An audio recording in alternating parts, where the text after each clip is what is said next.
Did they make you a panelist, sir? They did. Okay, got it. We're up for live and Okay. at 9 participants. Are you able to see how many folks are logged on the 9. website? Yeah.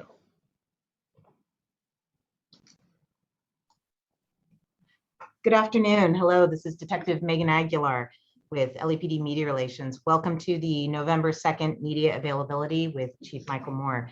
Chief, we are ready and you can begin when you are. All right.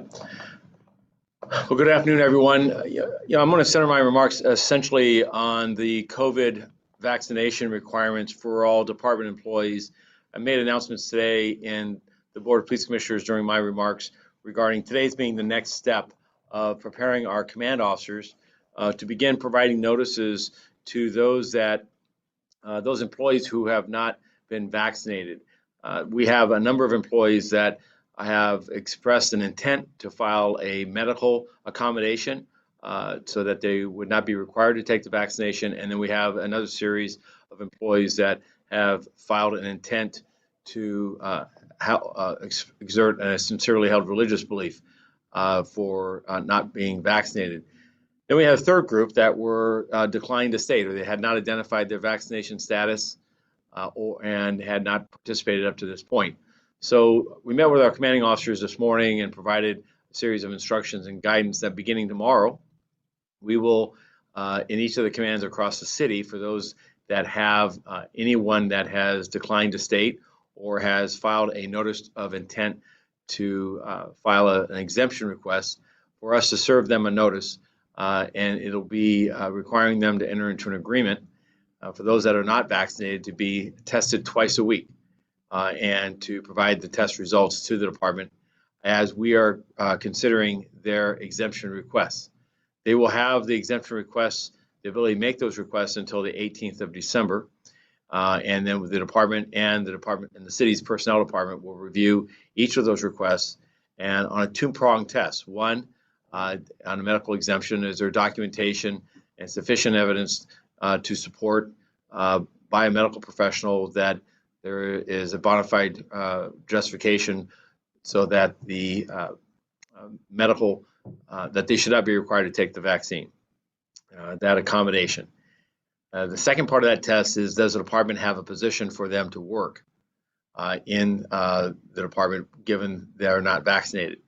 The other avenue will be a sincerely held religious belief and asserting that with documentation, doctrine, and other requirements.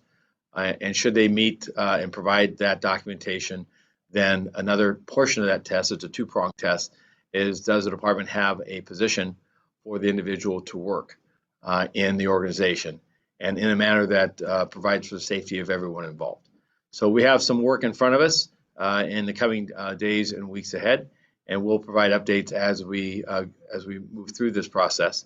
The city has moved to a Bluestone on web-based portal for all city employees to report their vaccination status and to participate in expressing their exemption requests, as well as to participate and give the results of their weekly vaccination tests for those that are not vaccinated. And so I'll ask for the public's and the media's patience as we transition to that new site as one city department of many.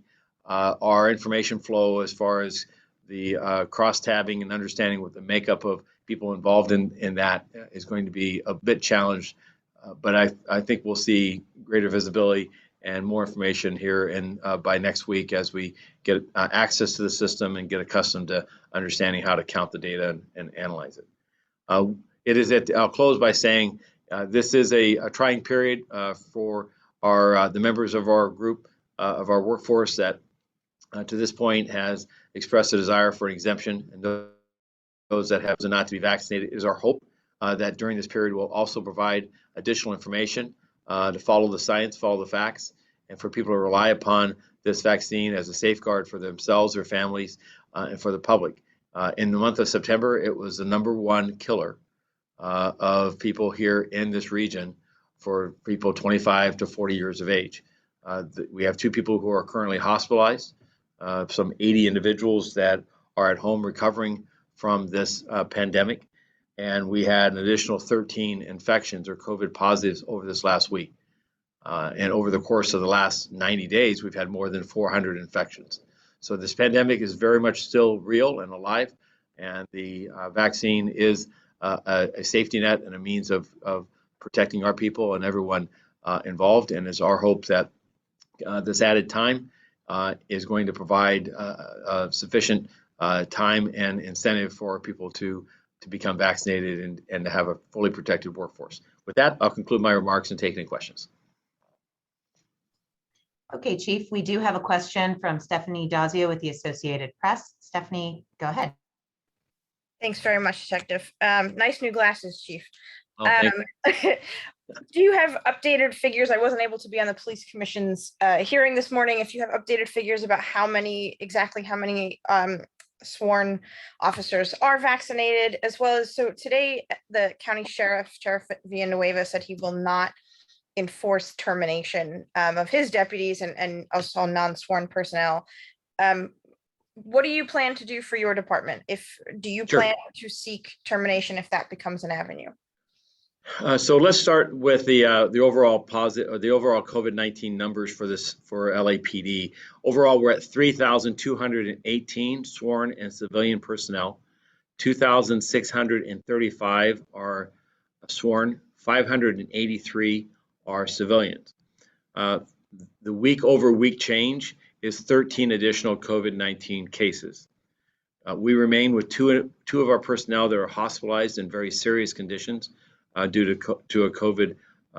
this COVID virus, and we have 80 of our personnel that are at home recovering. That is a reduction of 39 personnel that have made it back to work. And return to duty, we now have 3,153 that of the total number that have suffered COVID and been able to recover and get back to the workplace. Now regarding the exemptions, we have a total of 1,357 that either had done an earlier decline to state their vaccination status or had not participated in the process. Additionally, we have 285 individuals that have filed an intent to ask for a medical exemption, and 2,065 individuals that have filed an intent for a religious exemption. The total of all these numbers comes out to 3,707 people. This week, starting tomorrow, we will be providing lists of everyone by command to commanding officers. They will sit down and they'll provide instructions and a notice regarding the mandatory vaccination policy requirements, and also instructions while we are evaluating their exemption or appeal, what they'll be required to do, which is this twice-a-week testing. The decision to those the decision point for all of these individuals is within 48 hours is for them to enter into this agreement, for them to submit to the twice-a-week testing and the other requirements. For those that do not, then there is a disciplinary step is what follows. And give me just a second while I get to my decision tree, so I'm accurate. For an individual who's met with a commanding officer, they'll be provided 48 hours in which to sign the notice. If they sign the notice and indicate that they tend to seek a exception, they'll go into the weekly testing. If they have already filed an intent for an exemption and they sign the notice, then they'll fall into the testing protocols as well. If they don't sign the notice, and this is a bit of a quagmire, they'll still be involved in having to do testing. It's just the way the cost structure, who will pay for that, is being handled differently. But suffice it to say that the expectation is that within 48 hours of service of each of these employees is that they're going to sign the notice and begin biweekly testing.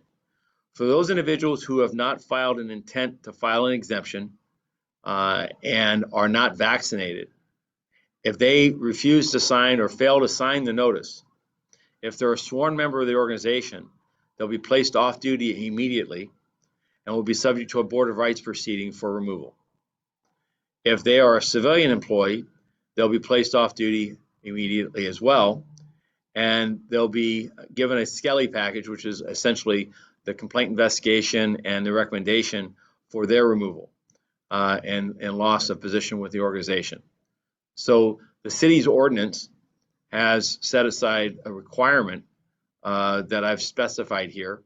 And as chief, I will honor that with the disciplinary actions or actions taken as the employees, if they fail to sign this notice and participate in this process, they don't meet the essential duties of a police or other professional member of this department. It is my hope that we'll not have any loss of a single employee due to this notice being served this week.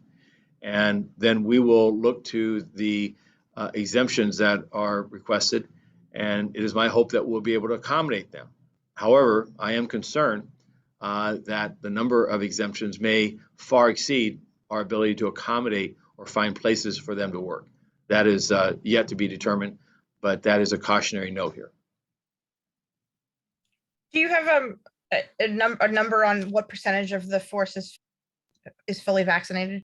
At this point, we're at 70% fully vaccinated, and 74% have received at least either full or partial vaccination. Those numbers have not been updated since last week when the city transferred all of its information on COVID vaccinations to the Bluestone portal. So I suspect those numbers are higher. This last week, we added 1,071 additional shots through the mobile vaccination process. I'm sorry, we've had a total of 1,071 additional vaccines since the program began. That's an additional 268 from a week earlier. And I would look to have the percentage of our workforce that's been vaccinated to better understand that by the end of this week, first part of next week, as we all get accustomed to the Bluestone portal. Today, this afternoon, given the commission was open and closed sessions closed early, I had a few hours of time, so I went and got my third booster shot and provided my third shot, my booster shot from Moderna on the vaccination, presented my card. That information was entered in by the personnel there, both in the state system as well as in the Bluestone portal system. So the point there is that this is a living number that I expect to continue to grow. It is my hope that we'll see the 74% grow to the 80s and 90s and mid 90s, and the pursuit, of course, is 100% vaccination is our goal. And just to clarify, the 70 and 74%, those are the whole department or just sworn? And then I'll let the next person go. Sorry. That is the entire department. We have, as far as the full or partially vaccinated workforce, for sworn members, we're at 71.67%. Our civilian members are a little higher at 81%. So that's where we get to 74% compounded number. So our sworn members of the organization, more than 7 out of 10 have received either the full Johnson & Johnson or 2-dose or at least one of the 2-shot regimens to be on a pathway to become fully vaccinated. Thank you. Anyone else? Chief, we don't have any other hands raised or any questions. If you would like to close. I would like to close. Thank you all for being here, and guys have a great week. And Stephanie, thanks for the remark on the glasses. You're welcome, Chief. Bye-bye.